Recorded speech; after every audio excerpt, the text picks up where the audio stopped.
ರವಿ ಬೆಳಗೆರೆ ಅಲ್ಲಿಗೆ ಬಂದರು. ಹಿಂದಿನ ರಾತ್ರಿಯ ಎಫೆಕ್ಟ್ ಅವ್ರ ಕಣ್ಣಲ್ಲೇ ಕಾಣ್ತಾ ಇತ್ತು. ಕಣ್ಣಿನ ಇದ್ದಿದೆಯಲ್ಲ ಅದು ಹೊರಗೆ ಬರೋಂಗೆ ಇತ್ತು. ಆ ಥರ ಈಗ ಒಳಗೆ ಬಂದ್ಬಿಟ್ಟು ಕೂತ್ಕೊಳಿಸಿ ನನಗೊಂದು ಕೆಲಸ ಕೊಡಿ ಅಂತ ಹೇಳಿದ್ರು. So enter the dragon. ನಾನು ಏನಾದರೂ ಬೆಂಗಳೂರಿನಲ್ಲಿ ಸಾಧನೆ ಮಾಡಿದರೆ ಅದರ ಹಿನ್ನೆಲೆಯಲ್ಲಿ ಗಣೇಶ್ ಕಾಸರಗೋಡು ಇದ್ದಾರೆ. ಆತನ ಬಗ್ಗೆ ನೆಗೆಟಿವ್ ಪಾಸಿಟಿವ್ ಎಲ್ಲ ಇರ್ಬೋದು, ಏನೇ ಇದ್ರೂ ಕೂಡ ಅವನ ಬರವಣಿಗೆ ಚಕ್ಕಾರ ಎತ್ತಲಿಕ್ಕೆ ಸಾಧ್ಯ ಇಲ್ಲ. ಕರ್ಮವೀರ ಶುರು ಮಾಡಿದಾಗ 10,000 ಪ್ರಿಂಟ್ ಹಾಕಿದ್ದು, ಇದ್ದಕ್ಕಿದ್ದಾಗ ಒಂದು 6 ತಿಂಗಳಲ್ಲೇ ಲಕ್ಷ ಸರ್ಕ್ಯುಲೇಷನ್. ಅದು ಕಾರಣ ರವಿ ಬೆಳಗೆರೆ ಮತ್ತೆ ಬರಲಿಕ್ಕೆ ಶುರು ಮಾಡಿದರು. ಸೊ ರವಿಯನ್ನು ಡಿಸ್ಮಿಸ್ ಮಾಡಿದರು. 35 ಪೈಸೆ ರೀಫಿಲ್ ಜೊತೆ ಹೋಗ್ತಾ ಇದ್ದಾರೆ ಹೊರಗೆ. ಇದರಲ್ಲೇ ನನ್ನ ಸಾಮ್ರಾಜ್ಯವನ್ನು ಕಟ್ತೇನೆ ಅಂತೇಳಿ ಹೇಳಿಬಿಟ್ಟ. ಕಾಸರಗೋಡು ನನ್ನ ಜನ್ಮಭೂಮಿ. ಕಾಸರಗೋಡು ಅಲ್ಲೇ ಓದಿದೆ. GUP ಎಲ್ಲ 3 GUP, ಹೈಸ್ಕೂಲು, ಕಾಲೇಜು 3 ಗೌರ್ಮೆಂಟ್ಗೆ ಸೇರಿದ್ದು. ಸರ್ಕಾರಿ ಶಾಲೆಗಳು.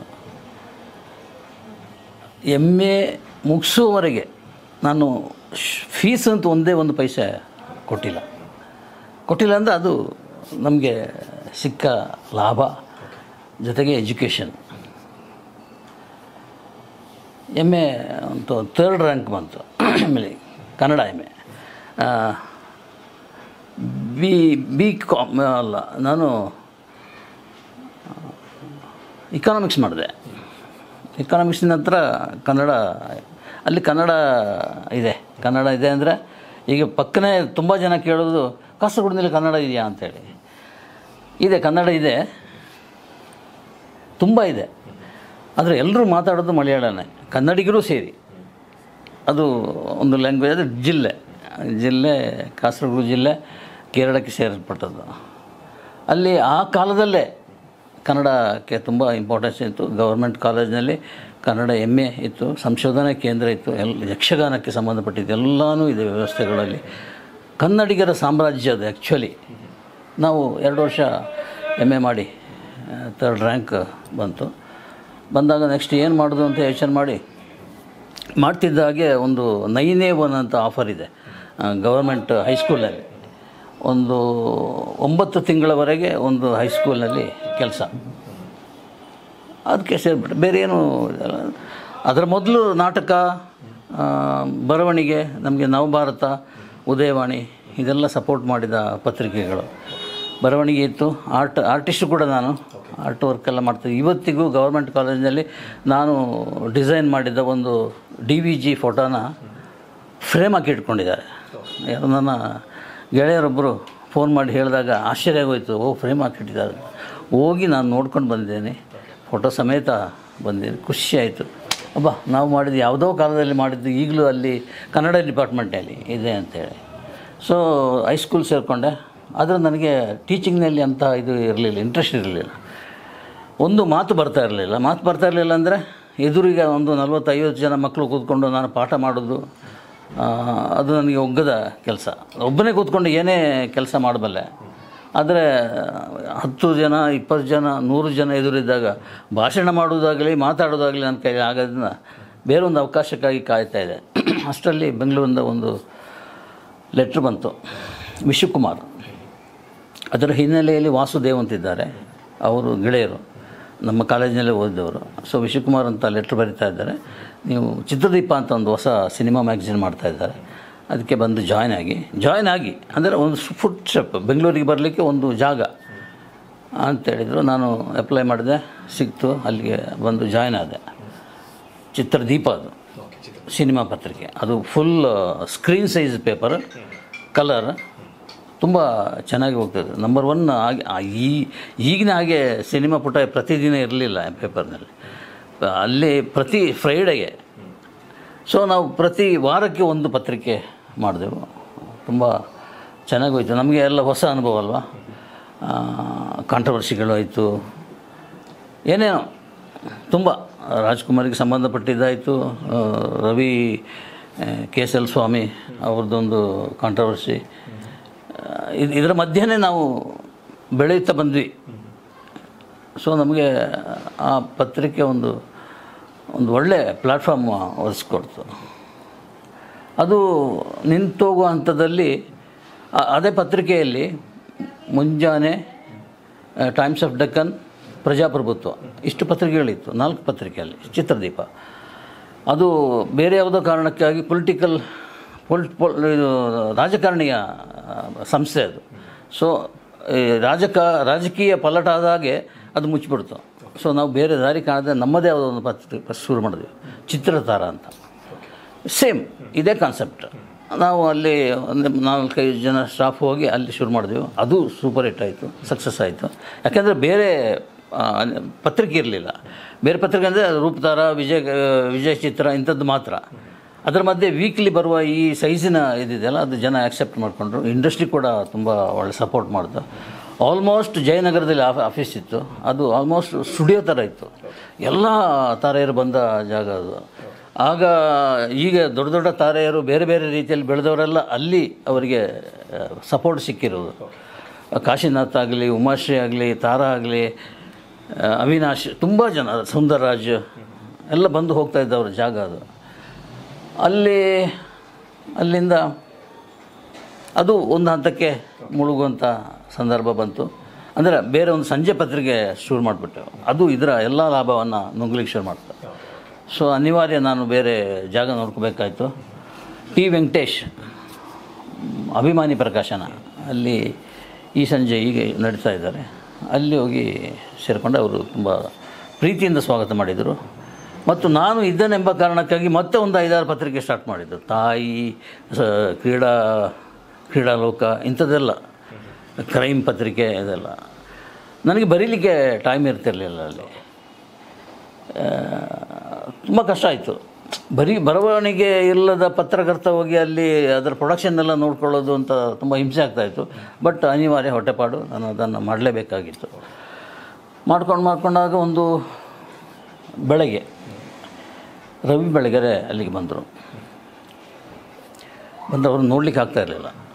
ಅಂದರೆ ಹಿಂದಿನ ರಾತ್ರಿಯ ಎಫೆಕ್ಟ್ ಅವ್ರ ಕಣ್ಣಲ್ಲೇ ಕಾಣ್ತಾಯಿತ್ತು. ಕೆಂಪಗಾಗಿತ್ತು, ಉಂಡೆಯಾಗಿ ಬಂದಿತ್ತು, ಕಣ್ಣಿನ ಇದ್ದಿದೆಯಲ್ಲ ಅದು ಹೊರಗೆ ಬರೋಂಗೆ ಇತ್ತು. ಆ ಥರ ಗಣೇಶ್ ನನಗೆ ಅವರ ಬಗ್ಗೆ ಗೊತ್ತಿತ್ತು ಮೊದಲೇ. ಅಂದರೆ ಕಾದಂಬರಿಕಾರರಾಗಿ, ಲೆಕ್ಚರರಾಗಿ ಬಳ್ಳಾರಿಯಲ್ಲಿ ಏನೇನೋ ಸಾಹಸ ಮಾಡಿದ್ದರು ಅಂತೇಳಿ ಎಲ್ಲ ಗೊತ್ತಿತ್ತು. ನೇರ ಇದ್ರ ಬದ್ದು ನೋಡಿರಲಿಲ್ಲ ಫಸ್ಟ್. ಅವರು ಹಾಗೆ ಹೋಗ್ತಾಯಿದ್ರು. ನಾನು ಅಲ್ಲಿ ಹೊರಗಡೆ ನಿಂತಾಗ ಕೇಳಿದೆ, ನೀವು ರವಿ ಬೆಳಗೆರೆ ಅಲ್ವಾ ಅಂತ. ಹೌದು ಅಂತ. ಅವ್ರಿಗೆ ಅದೇ ಸಾಕಾಯ್ತು. ಸೀದಾ ಒಳಗೆ ಬಂದುಬಿಟ್ರು.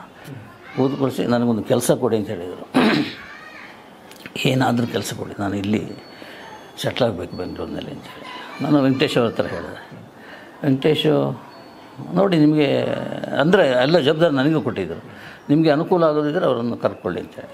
So enter the dragon. ಹೌದು. ಇದು ನಾನು ಹೇಳೋದು ಮಾತ್ರ ಅಲ್ಲ, ಸಂಬಂಧಪಟ್ಟವರು ಹೇಳಬೇಕಲ್ಲ. ರವಿ ಬೆಳಗೆರೆ ಸಾಕಷ್ಟು ಫಂಕ್ಷನ್ನಲ್ಲಿ, ಅವ್ರ ಪುಸ್ತಕಗಳಲ್ಲಿ, ನನ್ನ ಪುಸ್ತಕದ ಬ್ಯಾಕ್ ಪೇಜ್ನಲ್ಲಿ ಎಲ್ಲ ಹೇಳಿದ್ದಾರೆ. ನಾನು ಏನಾದರೂ ಬೆಂಗಳೂರಿನಲ್ಲಿ ಸಾಧನೆ ಮಾಡಿದರೆ ಅದರ ಹಿನ್ನೆಲೆಯಲ್ಲಿ ಗಣೇಶ್ ಕಾಸರಗೋಡು ಇದ್ದಾರೆ. ನನಗೊಂದು ನೆರಳು, ನನಗೊಂದು ಕುರ್ಚಿ, ನನಗೊಂದು ಉದ್ಯೋಗ ಕೊಟ್ಟು ಕಾಪಾಡಿದವರು ಅವರು ಅಂತೇಳಿ. ತುಂಬ ಇದು ಸಾಮಾನ್ಯವಾಗಿ ಆ ಎತ್ತರಕ್ಕೆ ಏರಿದವರು ಹಾಗೆಲ್ಲ ಹೇಳಲಿಕ್ಕೆ ಹೋಗಲ್ಲ. ಇದು ನಾನು ಕಂಡ ಸತ್ಯ ಇದು. ಸೊ ಹಾಗೆ ನಾವು ಶುರು ಮಾಡ್ತಾಯಿದ್ವಿ. ಎಂಟ್ರಿ ಕೊಡಿಸಿ ಬೆಂಗಳೂರಿಗೆ ಅಂದರೆ ಆ ಪತ್ರಿಕೆ ಮೂಲಕ ಎಂಟ್ರಿ ನಂದೆ. ಅದು ಖುಷಿಯಿಂದ ಹೇಳ್ತೀನಿ. ಆತನ ಬಗ್ಗೆ ನೆಗೆಟಿವ್ ಪಾಸಿಟಿವ್ ಎಲ್ಲ ಇರ್ಬೋದು, ಏನೇ ಇದ್ದರೂ ಕೂಡ ಅವನ ಬರವಣಿಗೆ ಚಕ್ಕಾರ ಎತ್ತಲಿಕ್ಕೆ ಸಾಧ್ಯ ಇಲ್ಲ. ಅದು ನಿಂತಿದ್ದೇ ಬರವಣಿಗೆಯಲ್ಲಿ ಆತನ. ಏನು ಬೇಕಾಗಿಲ್ಲ. ನಾನು ಅವನ ಕತೆ ಎಲ್ಲ ಓದ್ತಾ ಇದ್ದೆ. ಕತೆ ಸಮರ್ಥ, ನನಗಿಂತ ದೊಡ್ಡ ಬರಹಗಾರ ಅಂತ ನನಗೆ ಗೊತ್ತಿತ್ತು.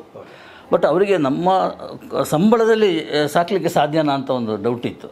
ಯಾವುದು ಸಂಬಳ ಕೊಡೋದಿದ್ರೂ ಪರವಾಗಿಲ್ಲ, ನಾನು ಬಂದುಬಿಡ್ತೀನಿ ಅಂತೇಳಿ. ಸೊ ಹಾಗೆ ಎಂಟ್ರಿ ಆಗಿ ಸ್ವಲ್ಪ ದಿವಸದಲ್ಲೇ ಅವರಿಗೆ ಸೈಂತ ನಾಟಕದಲ್ಲಿ ಆಫರ್ ಬಂತು. ರಾಜರಾಯರು ಅಂತ ನಮ್ಮ ಹಿರಿಯ ಪತ್ರಕರ್ತರು, ಅವರು ಕರೆದ್ರು, ಹೋದರು. ಅಲ್ಲಿ ಶ್ಯಾಮರಾಯರು ಇಂಟರ್ವ್ಯೂ ಎಲ್ಲ ಆಯಿತು, ಅಲ್ಲಿ ಸೇರಿಕೊಂಡ್ರು. ಇನ್ನೂ ಸ್ವಲ್ಪ ದಿವಸ ಆಗಬೇಕಿದ್ರೆ ರಾಜರಾಯರು ನನ್ನನ್ನು ಕರೆದರು. ನಾನು ಜಾಯ್ನ್ ಆದೆ. ನಾವು ಇಬ್ಬರು ಸೇರಿದ್ದೀವಲ್ಲ, ಸೊ ಕರ್ಮವೀರ ಶುರು ಮಾಡೋಣ ಅಂತ ನಿಂತಿತ್ತು, 14 ವರ್ಷ ನಿಂತಿತ್ತು ಕರ್ಮವೀರ. ಸೊ ಗಣೇಶ್ ಕಾಸರಗೋಡು, ರವಿ ಬೆಳಗೆರೆ ಇಬ್ಬರು ಇದ್ದಾರಲ್ಲ, ಸೊ ಇನ್ನು ಶುರು ಮಾಡೋದೆ ಅಂತೇಳಿ ಒಂದು ತೀರ್ಮಾನ ತಗೊಂಡು ನಮ್ಮನ್ನು ಹುಬ್ಳಿಗೆ ಕಳಿಸಿದ್ರು. ಹುಬ್ಳಿ ಆಫೀಸು ತುಂಬ ದೊಡ್ಡ ಆಫೀಸು, ತುಂಬ ಹೆಸರು ಮಾಡಿದ ಸಂಯುಕ್ತ ಕರ್ನಾಟಕ. ಅಲ್ಲಿ ಟ್ರಾನ್ಸ್ಫರ್ ಮಾಡಿದ್ದು ನಮ್ಮನ್ನು. ನಾವು ಹೋಗಿ ಅಲ್ಲಿ ಅದಕ್ಕೆ ಬೇಕಾದ ಎಲ್ಲ ವ್ಯವಸ್ಥೆಗಳನ್ನು ಮಾಡಲಿಕ್ಕೆ ಕೊಟ್ಟು ತುಂಬ 1 ವರ್ಷ ಅಲ್ಲಿದ್ವಿ. ಯಾವುದು ಹೋಟೆಲ್ನಲ್ಲಿ ಜೀವನ, ಹೋಟೆಲ್ ಫುಡ್ ಇದೆಲ್ಲ ಅಲ್ಲಿ ಅನುಭವ ಆಯಿತು. ಅಲ್ಲಿ ಬ್ಯಾಚುಲರ್ ಲೈಫ್. ಮತ್ತು ಇಲ್ಲಿಗೆ ಟ್ರಾನ್ಸ್ಫರ್ ಮಾಡಿದರು, ಇಲ್ಲಿಂದಲೇ ಶುರು ಮಾಡೋಣ ಅಂತಾರೆ. ಸೊ ಕರ್ಮವೀರ ಬಂತು. ಕರ್ಮವೀರ ಶುರು ಮಾಡಿದಾಗ 10,000 ಪ್ರಿಂಟ್ ಹಾಕಿದ್ದು, ಇದ್ದಕ್ಕಿದ್ದಾಗೆ ಒಂದು 6 ತಿಂಗಳಲ್ಲೇ 1,00,000 ದಾಟ್ತು ಸರ್ಕ್ಯುಲೇಷನ್. ಅದು ಕಾರಣ ರವಿ ಬೆಳಗೆರೆ ಅವರ ಬರವಣಿಗೆ ಮತ್ತು ಅದೊಂದು ಅಂಕಣ,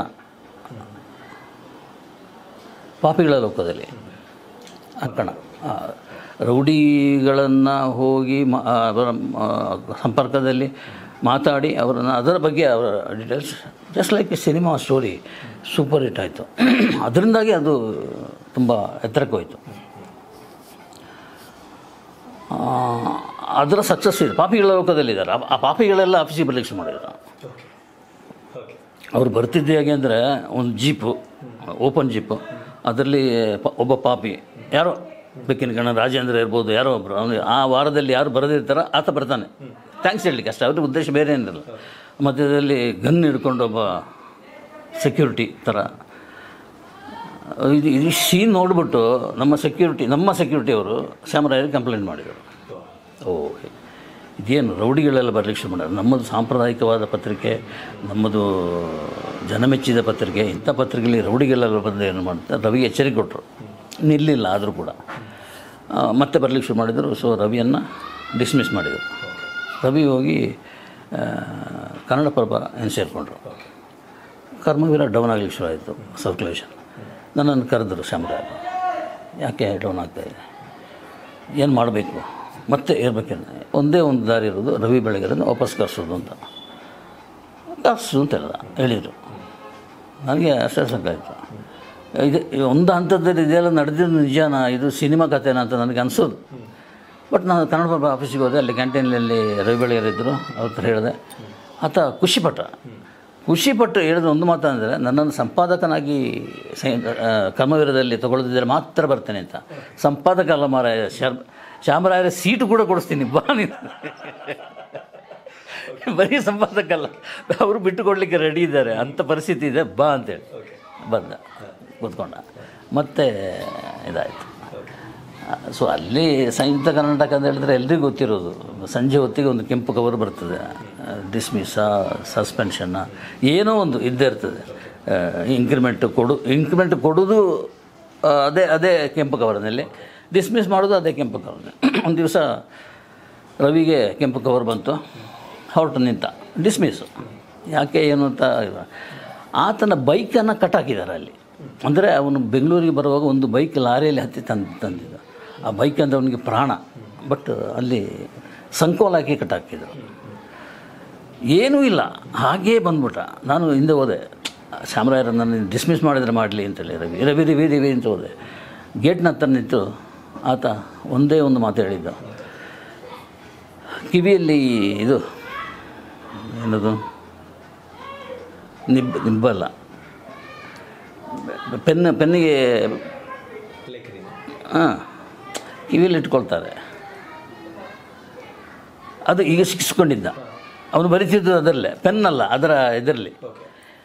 ಅದನ್ನು ತೆಗೆದು ಇದಕ್ಕೆ ರೀಫಿಲ್ ಅದನ್ನು ಕಿವಿಯಿಂದ ತೆಗೆದು, ಗಣೇಶ್, ನಾನು 35 ಪೈಸೆ ರೀಫಿಲ್ನ ಜೊತೆ ಹೋಗ್ತಾ ಇದ್ದೀನಿ ಹೊರಗೆ, ಇದರಲ್ಲೇ ನನ್ನ ಸಾಮ್ರಾಜ್ಯವನ್ನು ಕಟ್ತೇನೆ ಅಂತೇಳಿ ಹೇಳಿಬಿಟ್ಟ. ಹಾಗೆ ಮಾಡ್ದ. ಅದೇ ರೀಫಿನಲ್ಲಿ ಬರಿತಾ ಯಾವ ಪ್ರಾರ್ಥನಾ ಆಗಲಿ, ಪುಸ್ತಕ ಪ್ರಿಂಟ್ ಆಗಲಿ, BBC ಆಗಲಿ ಎಲ್ಲ ಮಾಡ್ದ ಖುಷಿಯಾಗಿ. ಸೊ ರವಿ ಬೆಳಗೆರೆ ತುಂಬ ಆತ್ಮೀಯ ಅಂದರೆ ಇಬ್ಬರು ಪರಸ್ಪರ ಮರೀಲಿಕ್ಕೆ ಆಗಲ್ಲ. ಬಟ್ ತುಂಬ ಬೇಗ ಹೋಗ್ಬಿಟ್ಟ. ತುಂಬ ಜನ ದುಃಖಪಟ್ಟಿದ್ದಾರೆ, ತುಂಬ ಜನ ಖುಷಿಪಟ್ಟಿದ್ದಾರೆ. ಅದು ಇದ್ದಿದ್ದೇ ಇಲ್ಲಿ. ಸೊ 2 ಮುಖಗಳು, 2 ಫೇಸ್. ರವಿ ಬೆಳಗೆರೆ, ಆತನ ಎಲ್ಲ ಮುಖವನ್ನು ನಾನು ನೋಡಿದ್ದೇನೆ. ಇದು ನಾನು ಸಂಯುಕ್ತ ಕರ್ನಾಟಕ ಅಲ್ಲಿ ಒಂದು ಸ್ಟೆಪ್ ಆಯಿತು. ಇದ್ದಕ್ಕಿದ್ದಾಗೆ ನಾನು ಸಿನಿಮಾ ಸೆಕ್ಷನ್ ನೋಡ್ತಾ ಇದ್ದೆ.